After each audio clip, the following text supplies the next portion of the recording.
Yes. So this is life processes presentation, which I'm going to show you right now. In this criteria to decide whether something is alive, आपने living thing और non living things के characters के बारे में already you have studied कि non difference between living things and non living things. So you can decide whether the thing is alive or whether the thing is dead. So उसके depend करने पे आप कर सकते हैं, जैसे कि सबसे पहले movement है, growth है, और इसी के हिसाब से respiration है, और आपका स्टिमुलस, जो मैंने जितनी भी सारी चीजें बताई हैं उसी के अकॉर्डिंगली आप डिसाइड कर सकते हो whether the organism is live or whether the organism is dead. Now, what is life processes? Life processes are the basic processes in life living organisms which are necessary for maintaining their life. मतलब कि जीवन को चलाने के लिए जो basic process होती है उसको हम life processes बोलते हैं. Without these processes, our life will not continue. We will die. So these processes are mainly nutrition, respiration, transportation, and excretion. In this only growth, stimulus, respond, everything will be coming. Okay. So first of all, we will take nutrition. Nutrition is the process of taking food by an organism and its utilization by the body for life processes. Nutrition means कि intake of food. कोई भी living organism है वो intake of food ले रहा है. कुछ अपनी body के अंदर food लेते हैं, कुछ अपनी body के बाहर लेते हैं. तो वो न्यूट्रिशन प्रोसेस होती है जिसमें खाने को अंदर लेना है अपनी बॉडी के थ्रू, और कोई भी ऑर्गेनिज्म वो ले सकता है. तो ये न्यूट्रिशन प्रोसेस जो होती है वो मल्टी सेलुलर ऑर्गेनिज्म के अंदर भी होती है और यूनिसेलुलर ऑर्गेनिज्म में भी होती है. Next is respiration. Respiration is the process, like मैंने आपको शायद आगे भी पूछा होगा, what is the difference between respiration and breathing? Can anybody tell what is the difference between respiration and breathing? हाँ बोलो. रेस्पिरेशन और ब्रीदिंग में क्या डिफरेंस है? हाँ बोल. हम्म.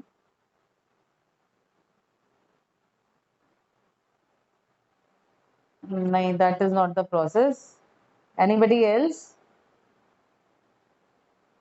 रेस्पिरेशन और ब्रीदिंग.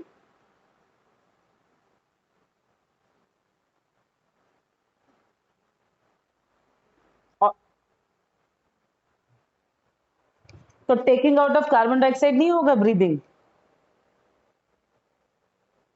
हाँ, खाली ऑक्सीजन ऑक्सीजन अंदर लेते रहो और कार्बन डाइऑक्साइड बाहर ही मत निकालो, तो भी आदमी मर जाएगा. कार्बन डाइऑक्साइड अंदर घुसी रहेगी हमारी बॉडी के अंदर and we will die. So listen it carefully. Breathing is just a simple process, inhaling and exhaling. मतलब inhaling oxygen, carbon dioxide नहीं, oxygen inhaling and taking out exhaling is carbon dioxide. And respiration means whenever we are doing the process inhaling the oxygen and then we are turning the complex food into the simpler food. Simpler food में उसको convert करते हैं and release energy. This is known as the respiration. Intake of oxygen and then we are turning the complex food to the simpler form and releasing the energy. This process is known as respiration. तो ये दोनों में difference है. Breathing में खाली inhaling और exhaling process होती है, और respiration में हम बड़े फूड को, कॉम्प्लेक्स फूड को स्मॉलर फूड में उसको सिंपलर फॉर्म में उसको चेंज करते हैं, कन्वर्ट करते हैं, और जिससे कि एनर्जी जो होती है वो रिलीज होती है. ठीक है. मतलब हम शुगर को स्टार्च में चेंज करते हैं और उससे हमारी एनर्जी जो होती है रिलीज होती है. एनर्जी जो होती है वो एटीपी की फॉर्म में निकलती है. What is the full form of ATP? ठीक. एडिनोसिन ट्राइफॉस्फेट और एडिनोसिन डाइफॉस्फेट. तो एडिनोसिन डाइफॉस्फेट जो होती है वो हमारी एनारोबिक रेस्पिरेशन में निकलती है, और एटीपी जो होती है जिसको कि हम एडिनोसिन ट्राइफॉस्फेट बोलते हैं वो हमारी एरोबिक रेस्पिरेशन में निकलती है, जिसमें हाई अमाउंट में एनर्जी निकलती है हमारी. Next is transportation. Transportation is the process in which food, oxygen, water, waste products are carried from one part to the other part of the body with the help of blood. Blood के अंदर हमारा ये mixture होता है. Transportation में आपका circulation of blood आएगा. इसमें आपका mainly जो है फूड और वाटर और जितने भी हम ऑक्सीजन लेते हैं वो सब ब्लड के साथ मिक्स होती है और एक जगह से दूसरी जगह कैरी की जाती है. और इसी तरह से जो वेस्ट होता है वो भी ट्रेवल करता है हमारी बॉडी के अंदर, और फिर वेस्ट जो होता है वो हमारा एक्सक्रीट होता है. तो लास्ट आपकी है excretion. Excretion is the process by which waste products are removed from the body. हमारी बॉडी से वेस्ट प्रोडक्ट्स का रिमूवल होता है.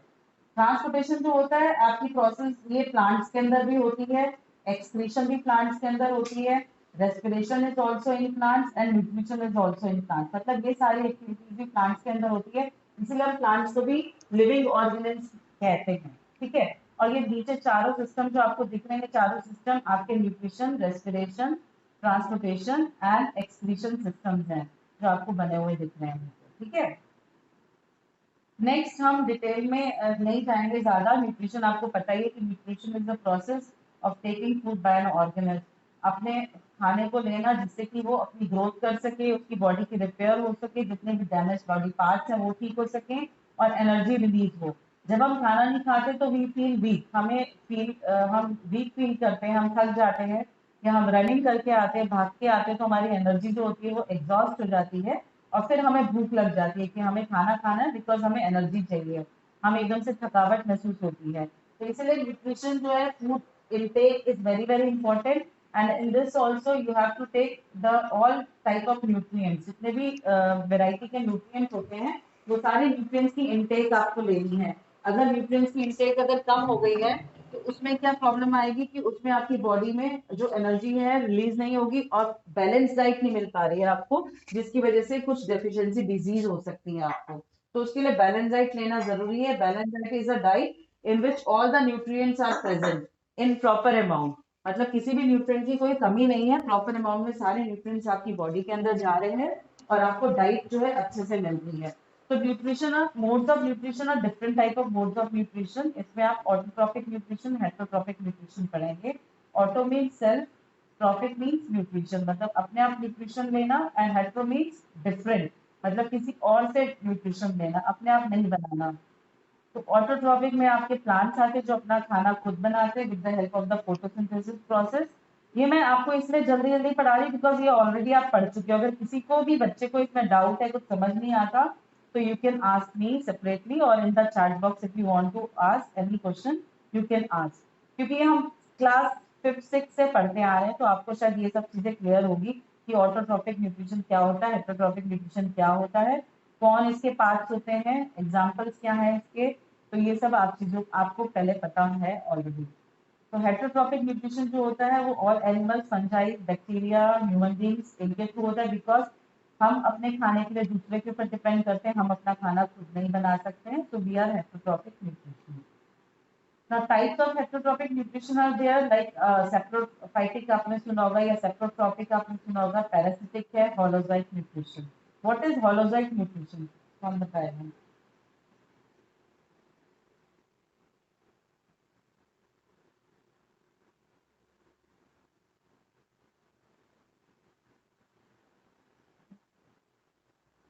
नहीं, इसका नहीं है, holozoic का डेफिनेशन नहीं है।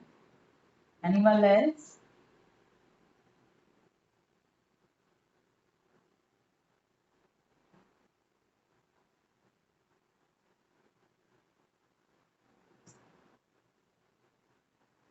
Into the into the body. This is the main line. Means whenever any organism is taking food inside his body or its body, मतलब अपनी बॉडी के अंदर फूड इनटेक कर रहा है। होलोजोइक, जोइक मतलब इनसाइड। ठीक है, तो that is known as the holozoic nutrition. जैसे कि एनिमल्स हैं, ह्यूमन बींग्स हैं, हम खाने को अपने मुंह के अंदर डालते हैं, तो this is holozoic nutrition. Saprophytic nutrition what is it? Saprotrophs आपने सुना होगा।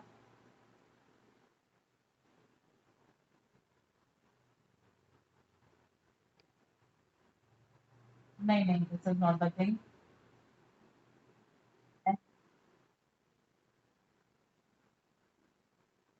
Very good. They take food from the dead and decaying materials, मतलब वो अपना खाना खुद नहीं बनाते।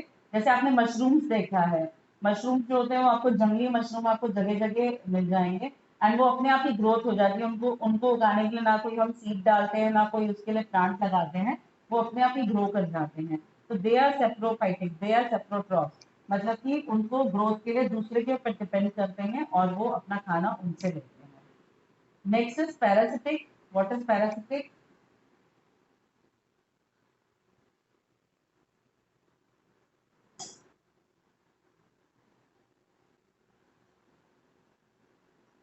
अमरबेल के बारे में सुना होगा आपने, कसकटा, अमरबेल, है ना। तो parasitic nutrition is that type of nutrition in which the plant survive on other and he takes the food from other, and the person, the organism which is providing the food, he is known as host. उसको हम host बोलते हैं, वो खाना provide करता है, उसको हम पैरासिटिक बोलते हैं। एग्जाम्पल में आप इसमें कसकटा और अमरबेल लिखेंगे, ठीक है। इसके साथ साथ इसमें एक और आता है सिम्बायोटिक रिलेशनशिप। सिम्बायोटिक रिलेशनशिप के बारे में भी आपने सुना होगा, किसी को याद है? राइजोबियम बैक्टीरिया या लाइट चेन प्लांट के बारे में सुना है, if you remember? Okay, symbiotic relationship, हाँ, symbiotic relationship is relationship where two organisms stay together. One gives the food and nutrition, the other gives the shelter. मतलब दूसरा उसको शेल्टर देता है रहने के लिए, और जो पहला होता है वो उसको खाना देता है और न्यूट्रिशन देता है अपने पास से। तो दोनों मिलजुल के अपना काम चलाते हैं, इसीलिए उसको सिम्बायोटिक रिलेशनशिप कहते हैं। हिंदी में हम उसको भाईचारा भी बोलते हैं। भाईचारा मीन्स आप एक दूसरे की हेल्प कर रहे हैं और एक साथ रह रहे हैं एक जगह पे। तो एल्गी और फंजाई जो होती है वो इकट्ठे रहते हैं लाइट चेन प्लांट में। आपको पता है एल्गी जो है वो ग्रीन कलर की है, तो वो अपना खाना खुद बना सकते हैं, तो खाना और न्यूट्रिशन देते हैं फंजाई को, और फंजाई उसको शेल्टर देता है। इसी तरह से rhizobium bacteria is also there, वो लेग्यूमिनस प्लांट के अंदर रहता है। अब न्यूट्रिशन इन प्लांट्स के बारे में पढ़ेंगे तो photosynthesis process already you know that it is the process by which the plants make their own food. Photo means light, synthesis means process. तो इसमें जो जो रॉ मटेरियल्स होते हैं, कई बार आपसे 1 नंबर के क्वेश्चन में पूछा what are the raw materials present in photosynthesis और रिक्वायर्ड इन फोटोसिंथेसिस प्रोसेस। तो उसमें आप रॉ मटेरियल्स में आप देख सकते हो सनलाइट हो गई, कार्बन डाइऑक्साइड हो गया, आपका क्लोरोफिल हो गया, आपका सॉइल और मिट्टी से जो न्यूट्रिएंट्स लेते हैं वो हो गया, वाटर हो गया, है ना, और कार्बन डाइऑक्साइड हो गई। ये सब चीजें रॉ मटेरियल्स हैं। फिर आपको इक्वेशन ऑफ फोटोसिंथेसिस आनी चाहिए, जिसमें कार्बन डाइऑक्साइड प्लांट्स लेते हैं और वाटर की मौजूदगी में, वाटर की प्रेजेंस में, and sunlight and chlorophyll are present there and they form glucose. तो ग्लूकोज फॉर्म करते हैं C6H12O6, और वाटर रिलीज करते हैं और ऑक्सीजन रिलीज करते हैं। This equation is must and you have to balance it also, मतलब बैलेंस इक्वेशन होनी चाहिए, इधर उधर नहीं होना चाहिए इसमें। अब इसमें इम्पोर्टेंस, एक इम्पोर्टेंट पॉइंट और है, what are the 3 important steps in photosynthesis. मतलब 3 इम्पोर्टेंट स्टेप्स होते हैं फोटोसिंथेसिस प्रोसेस में। ये कई बार बोर्ड के एग्जाम में पूछ लिया जाता है आपसे कि what are the 3 important steps by which photosynthesis process takes place. कि मतलब फोटोसिंथेसिस प्रोसेस हुई है वो आपको कैसे पता चल रहा है, उसके 3 मेन स्टेप्स बताइए। तो 3 मेन स्टेप्स में सबसे पहले स्टेप है absorption of light energy by chlorophyll. मतलब क्लोरोफिल से लाइट एनर्जी जो होती है वो एब्जॉर्ब की जाती है फ्रॉम सनलाइट, सन से एनर्जी को रिलीज किया जाता है और क्लोरोफिल जो है उसको एब्जॉर्ब करता है। सेकेंड है conversion of light energy into chemical energy and splitting up of. मतलब कि लाइट एनर्जी को केमिकल एनर्जी में कन्वर्ट करता है और उसको स्प्लिट कर देता है, बांट देता है उसको into water molecules, into hydrogen and oxygen. ये रिलीज होती है आपकी रिएक्शन होने के बाद। थर्ड है reduction of carbon dioxide by hydrogen to form carbohydrates. Carbohydrate form होता है, कार्बन डाइऑक्साइड का रिडक्शन होता है। आप रिडक्शन और ऑक्सीडेशन ऑलरेडी आप पढ़ चुके केमिकल रिएक्शन में।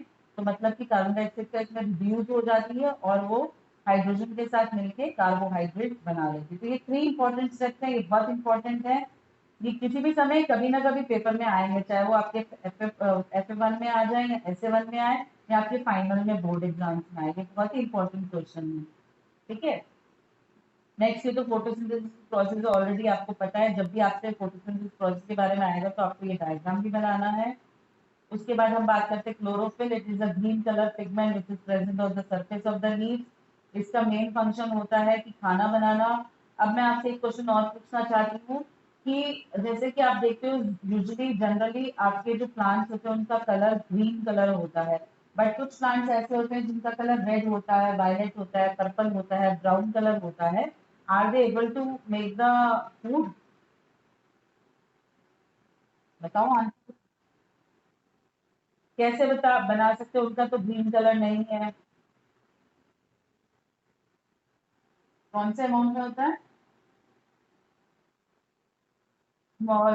Very very nice. Green colour pigment जो होता है वो बहुत स्मॉल कलर में होता है, वो हमें नेकेड आइज से नहीं दिख सकता है। उसमें जो दूसरे कलर के पिगमेंट होते हैं जैसे red colour, brown colour pigment या पर्पल कलर पिगमेंट, वो ज्यादा कलर के पिगमेंट होते हैं, इसीलिए उसका कलर हमें लीव्स का कलर या प्लांट का कलर डिफरेंट कलर का दिखता है, बट स्टिल उनके अंदर ये होते हैं। कोई ऐसा प्लांट बता सकते हो जो खाना नहीं बनाता है और वो आपका हेटेरोट्रॉपिक न्यूट्रिशन के अंडर आता है?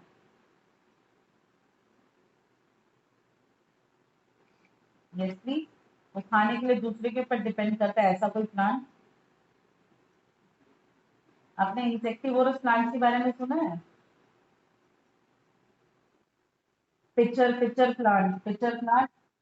हाँ, तो ये जो है आपका pitcher plant, that comes under heterotrophic nutrition because it takes food from others, like वो इंसेक्ट को कैप्चर करता है और अपना खाना खुद खाता है। तो that is the pitcher plant, और वो हेटेरोट्रॉपिक न्यूट्रिशन में चलता है, और उसके अंदर ग्रीन कलर होता है, बट फिर भी वो खाना नहीं बना पाता है अपने आप। नेक्स्ट तो आपकी गार्ड सेल्स, और अच्छा, फिर उसके बाद आपका स्टोमेटा के बारे में हम बात करेंगे। What are stomata? Stomatas are the tiny pores. हाँ बोलो।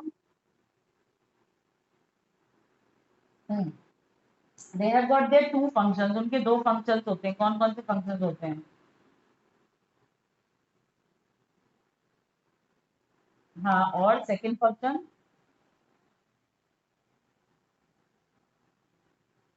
Transpiration. So two functions of stomata are, first is exchange of gases, opening और क्लोजिंग ऑफ स्टोमेटा होते हैं। उसमें ओपनिंग ऑफ स्टोमेटा में अंदर गैस जाती है कार्बन डाइऑक्साइड, और क्लोजिंग में ऑक्सीजन गैस जो होती है वो बाहर निकलती है। Second is transpiration.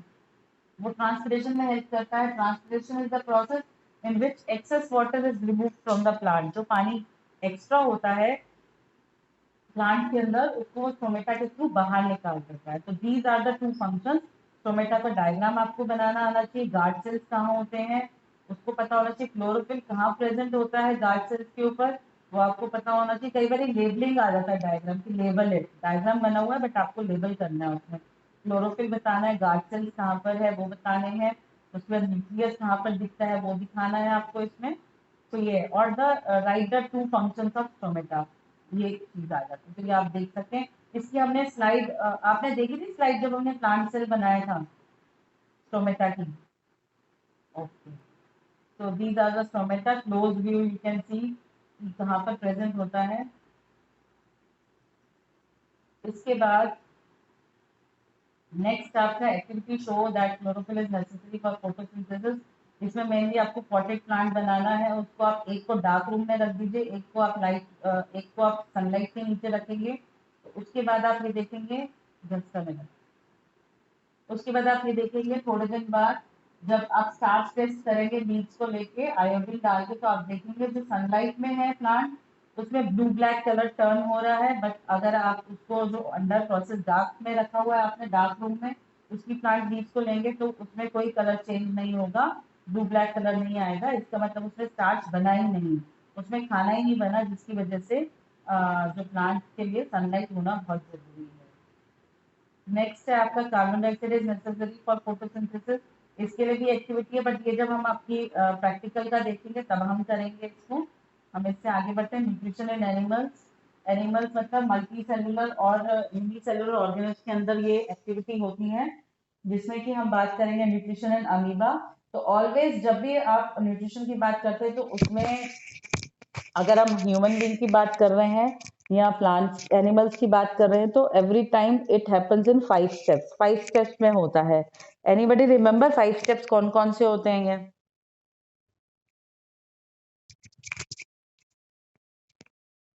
एक्सक्रीशन, हाँ, इजेक्शन भी बोल सकते हैं, एक्सक्रीशन भी बोल सकते हैं उसको। तो इसमें आप 5 स्टेप्स में देख सकते हो। सबसे पहला स्टेप क्या बताया आपने बेटा? Ingestion. Ingestion means inside the mouth आप फूड को इंसर्ट कर रहे हैं। इंजेशन मतलब इंजेक्ट करना, खाने को अंदर लेके जाना। तो this is first step. Second step is digestion, digest करना उस फूड को। थर्ड स्टेप जो आता है आपका वो आता है एब्जॉर्प्शन, उसको एब्जॉर्ब करना, जो उसमें से जितने भी न्यूट्रिएंट्स है उसको एब्जॉर्ब कर लेना। फोर्थ स्टेप है एसिमिलेशन, जितने भी न्यूट्रिएंट्स हमने एब्जॉर्ब किए हैं उन न्यूट्रिएंट्स को इक्वल अमाउंट में सब बॉडी पार्ट में पहुंचाना, जहां जहां उस न्यूट्रिशन की जरूरत है उसको हम एसिमिलेशन कहते हैं। एसिमिलेशन मतलब बांटना, जो न्यूट्रिएंट्स है उस, हाँ, उसको यूटिलाइज करना और उसको बांटना, वो एसिमिलेशन हुआ। फिर एक्सक्रीशन या एजिशन मतलब अपनी बॉडी से जो वेस्ट मटेरियल है उसको बाहर निकाल देना। तो इसमें एक अमीबा में एक फॉल्स स्टेप, फॉल्स फुट होता है, जिसको क्या बोला जाता है, सीडोपोडिया वो बनाता है, और उससे वो फूड को इनटेक करता है, अंदर करता है, उसको पूरी तरफ से हर जगह से घेर लेता है और खाने को अंदर पुश कर देता है। खाना जो होता है अंदर न्यूक्लियस में जाता है और उसके बाद वो डाइजेशन होता है। डाइजेशन के बाद एब्जॉर्प्शन किया जाता है न्यूट्रिशन का, और फिर एसिमुलेट किया जाता है। फिर वेस्ट मटेरियल को न्यूक्लियस से बाहर निकाल दिया जाता है और धीरे धीरे वो वॉल के पास आके वो उसको थ्रो कर देते हैं बाहर पानी के अंदर। तो ये तो हमारा nutrition in amoeba in 5 steps.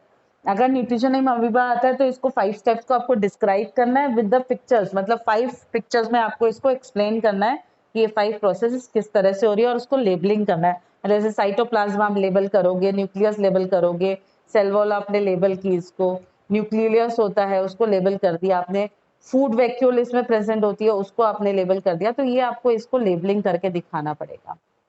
Next हम देखते हैं nutrition in human beings. Nutrition human beings जो होता है वो थोड़ा टिपिकल आपकी कॉम्प्लेक्स प्रोसेस होती है, जिसमें खाने को ब्रेक डाउन किया जाता है from complex substances into smaller molecules. तो ये जो होती है हमारी, ये पूरी की पूरी हमारी माउथ से स्टार्ट होती है और माउथ से लेके हमारे एनस तक वो जाती है। ये पूरी जो रूटीन होती है ये हमारी न्यूट्रिशन में होती है। इसमें काफी आपके ऑर्गन्स पार्टिसिपेट करते हैं बॉडी पार्ट्स के अंदर, और कुछ आपकी ग्लैंड्स भी आपकी इसमें पार्टिसिपेशन करती हैं। तो इसमें आप देखेंगे मेन ऑर्गन्स जो पार्टिसिपेट करते हैं डाइजेस्टिव सिस्टम में वो है mouth, oesophagus, stomach, small intestine, large intestine and anus. And the main glands are salivary glands, gastric glands, liver, pancreas and intestinal glands. So this is the system.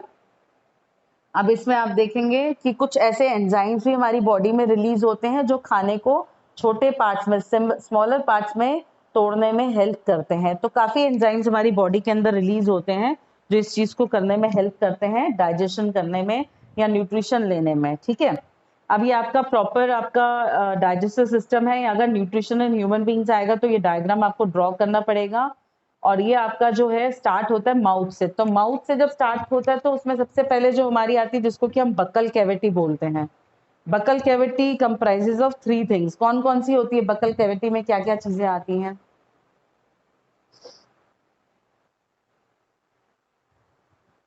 Teeth, very good. टंग हो गया आपका, mouth हो गया, teeth हो गया। तो ये सब तीनों चीजें मिलके आपकी बकल कैविटी बनाती है। जैसे ही हम इंजेक्ट करते हैं फूड को अपने माउथ के अंदर, तो फूड जो होता है हमारे माउथ के अंदर से माउथ के अंदर जाता है, फिर सलाइवा सलाइवा रिलीज करता है। हमारा एक सलाइवरी ग्लैंड्स होती है हमारे टंग के अंदर जो सलाइवा रिलीज करता है, जिसको कि हम थूक भी बोलते हैं। मुंह से थूक निकलता है ना, जब कोई हम टेस्टी खाना देखते हैं तो हमारी लार टपकती है, हमारा खाना खाने का मन करता है वो खाना। तो वो चीज रिलीज होती है सलाइवा उसमें से, हमारी टंग में से, और उसमें से एक एंजाइम निकलता है जिसको कि हम सलाइवरी एमाइलेज बोलते हैं। AMYLASE, salivary amylase. वो ब्रेक डाउन करता है कॉम्प्लेक्स फूड को सिंपलर फॉर्म में, उसको फॉर्म में कन्वर्ट करता है। जैसे कि हम स्टार्च टेस्ट करते हैं, मैंने आपको आगे भी बताया कि कुक्ड फूड हम लेते हैं उसको हम मुंह में च्यू करते हैं। जब हम उसको मुंह में च्यू करते हैं तो वो कार्बोहाइड्रेट्स को स्टार्च में कन्वर्ट कर देता है। और जब हम उस च्यू फूड को जब हम निकालते हैं अपने मुंह के बाहर से और उसके अंदर हम आयोडीन डालते हैं तो आप देखते हैं वो ब्लू ब्लैक कलर हो गया है। और अगर हम नॉर्मल राइस जिसको कि हमने च्यू नहीं किया उसको हम ऐसे ही रख देते हैं और उसके अंदर आयोडीन डालते हैं तो उसमें कोई कलर चेंज नहीं होता। तो दिस शोज कि जो हमारे मुंह के अंदर खाना गया, क्योंकि जो हम राइस हम ले रहे हैं वो कार्बोहाइड्रेट्स है, उसको हमने ब्रेक डाउन किया अपने दांतों से। हमारे दांत जो होते हैं 4 टाइप्स के होते हैं, उन दांतों से हमने उसको ब्रेक डाउन किया और उसके बाद वो स्टार्च में कन्वर्ट हो गया है। और जो स्टार्च को हम टेस्ट करते हैं तो स्टार्च टेस्ट में वो ब्लू ब्लैक कलर आता है।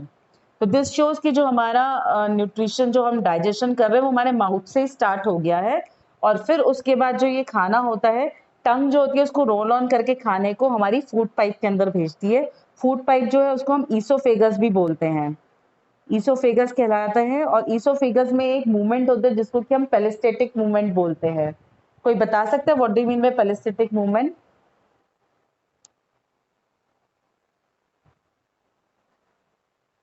Food pipe, very good. जो हमारी पाइप जो फूड पाइप होती है उसको खाने को वो नीचे लेके जा रही है, उसको नीचे ले जाने के लिए जो मूवमेंट होता है हमारी फूड पाइप के अंदर ईसोफेगस के अंदर, मतलब वो कॉन्ट्रैक्ट करती है और रिलैक्स होती है। मतलब वो खुलती है और बंद होती है, जिसकी वजह से खाना जो है वो पुश होके हमारे स्टमक के अंदर चला जाता है। ठीक है, अब स्टमक के अंदर जब वो खाना आ जाता है तो आपको ये भी पता होना चाहिए टीथ जो होते हैं वो 4 टाइप्स के होते हैं। कौन कौन से होते हैं? 4 तरीके के टीथ जो होते हैं हमारे। इंसाइजर्स।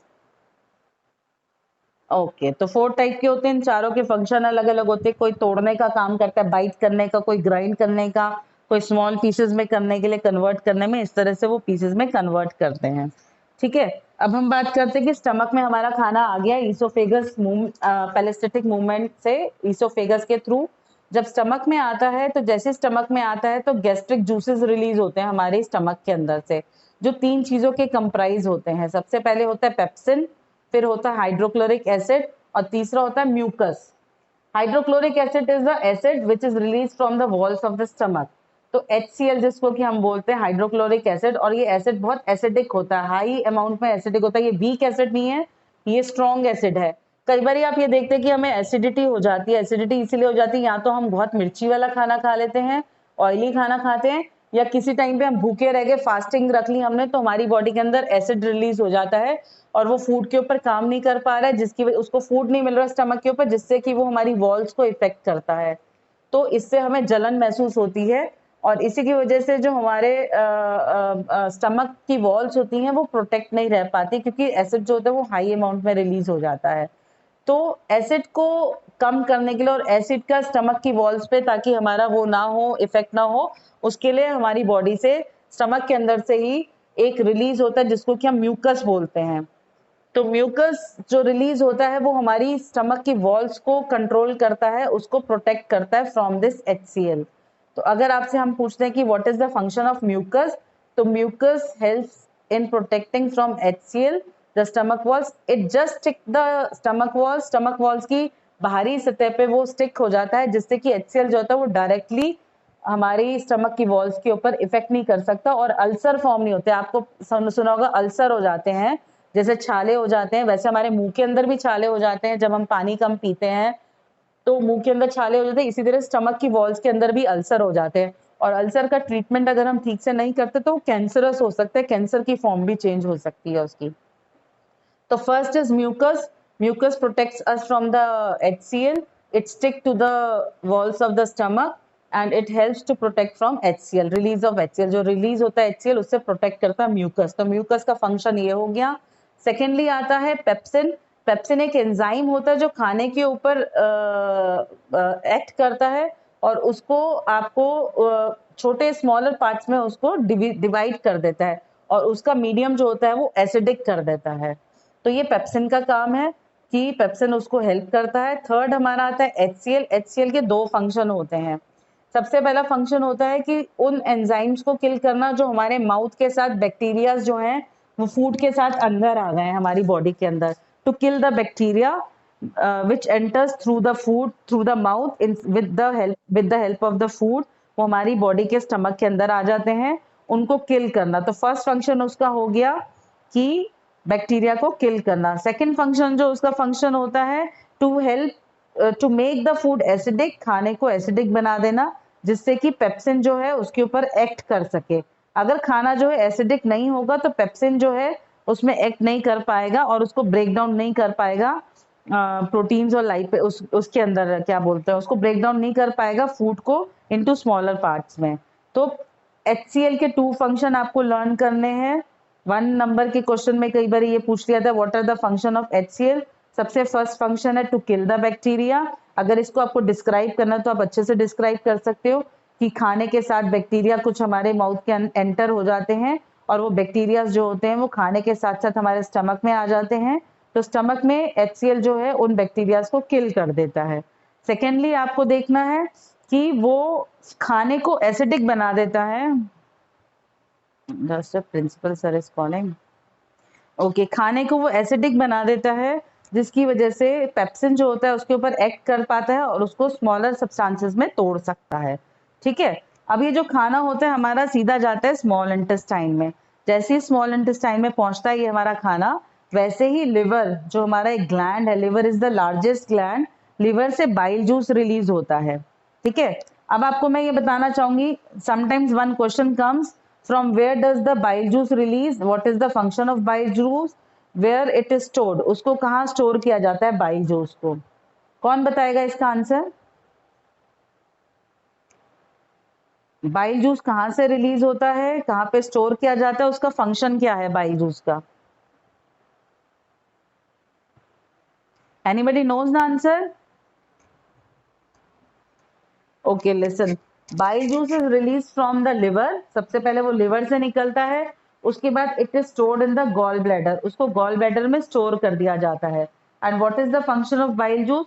एक सबसे पहले आपको पता है कि स्टमक के अंदर जो खाना था वो एसिडिक बन चुका है, अब खाने को हमें बेसिक बनाना है, तो बाइल जूस होता है वो एक्ट करता है, जैसे ही वो स्मॉल इंटेस्टाइन में खाने के पास जाता है वैसे ही वो उस एसिडिक फूड को वो एल्कलाइन फूड बना देता है, मतलब कि बेसिक फूड बना देता है, जिससे वो बेसिक फूड बन जाता है। और जब पेनक्रियाज में से जूसेस निकलते हैं तो वो उसके ऊपर इनेक्ट कर सकते हैं, एक्ट कर सकते हैं और रिलीज करते हैं वो। तो और सेकंड फंक्शन इसका बाइल जूस का होता है कि फैट ग्लोब्यूल्स को चेंज करना, जो फैट होता है उस खाने के साथ उसको कम कर देना। आपको मेरी आवाज आ रही है बच्चों? Are you able to listen me? Hello hello.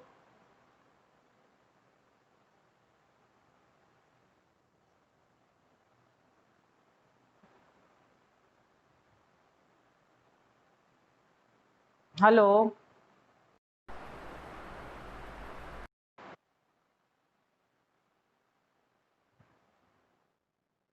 ये बच्चों आवाज कब से चली गई थी?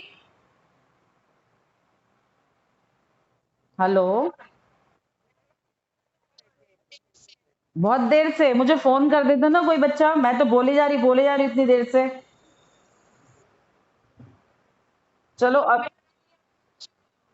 अरे चलो कोई नहीं, because I cannot see the screen, मतलब मैं I am doing from mobile phone right now, तो I am not able to see the screen, मैं आपका स्क्रीन नहीं देख पा रही हूँ कि whether I am getting display to you or not, तो वो नहीं पता चल रहा अभी। कल नेक्स्ट क्लास से मैं आपकी उसमें करूंगी। एंड अच्छा चलो, अभी आपका टाइम भी हो गया, I have to take the next class also. First of all I would like to give you some assignments, मैं असाइनमेंट्स आपको इसी में गूगल क्लासरूम में कुछ क्वेश्चन सेंड करूंगी, वो क्वेश्चंस करके आप मुझे उसकी फोटो खींच के आप मुझे उसको अपलोड कर देंगे इसमें, ठीक है? सेकेंडली, मैंने ऑलरेडी ऑलरेडी इसमें कुछ वीडियोस शेयर किए हैं आप लोगों के लिए, वो वीडियोस आप लोगों ने देखे हैं उसमें, और कुछ नोट्स भी शेयर किए थे मैंने। हाँ तो अब अभी ये जो प्रेजेंटेशन जो मैं अभी आपको दिखा रही थी, ये मैं प्रेजेंटेशन भी शेयर कर दूंगी मैं आपको, और साथ ही साथ मैं आपका इसका रिगार्डिंग एक वीडियो भी शेयर करूंगी, उसको आप अच्छे से देख लेना, और इसमें आपको जो भी डाउट होंगे, कुछ भी अगर डाउट आपको इसमें आते हैं तो प्लीज आप वो डाउट्स मुझसे आप अलग से पूछ लेंगे, और या मतलब मेरे को आप फोन करके भी बात कर सकते हैं, या चैट बॉक्स में भी लिख सकते हैं, या व्हाट्सएप में भी इंडिविजुअली आप मुझसे उसमें पूछ सकते हैं कुछ भी अगर आपके डाउट्स आते हैं। And one thing more I want to clear, कि जो चैट बॉक्स है इसमें फालतू की चीजें लिखने की आपकी जरूरत नहीं, कि आप फालतू की चीजें लिख रहे हैं, जैसे मैं देख रही हूँ आयुष कुमार ने स्माइली भेजी है अब इसमें एक, तो that is not there, this is for official work only, so you will be writing in this only official things, कुछ ऐसी चीजें आपको नहीं लिखनी है इसमें, ठीक है? And the third thing is there कि whenever I am giving you some assignments, उसको उसी दिन आपको करके मुझे आपको भेजना है, आपको अपलोड करना है, या तो पीडीएफ फाइल में उसको अपलोड कर दीजिए, या फोटो खींच के उसको भी अपलोड कर सकते हैं आप। तो वो असाइनमेंट्स को सेम डे आपको कंप्लीट करना है। कुछ ऐसे असाइनमेंट्स मिलेंगे जिसमें कि आपको मार्क्स मिलेंगे, और कुछ ऐसे असाइनमेंट्स मिलेंगे जिसमें कि आपके मार्क्स नहीं होंगे, नॉर्मल आपका क्लास वर्क टाइप है, वो आपको करके आपको मुझे भेजना है। और जो वीडियोस और मैं नोट्स आपको भेजूंगी उसको आपको अच्छे से देखना है और अच्छे से करना है, समझना है उस चीज को, और सिंसियरली आपको अपनी क्लास को चलाना है, ऐसा नहीं करना कि मस्ती में आपकी क्लास हो रही है और मस्ती में आप इस चीज को ले रहे हो, ठीक है? चलिए, now I am ending this class, okay, thank you children.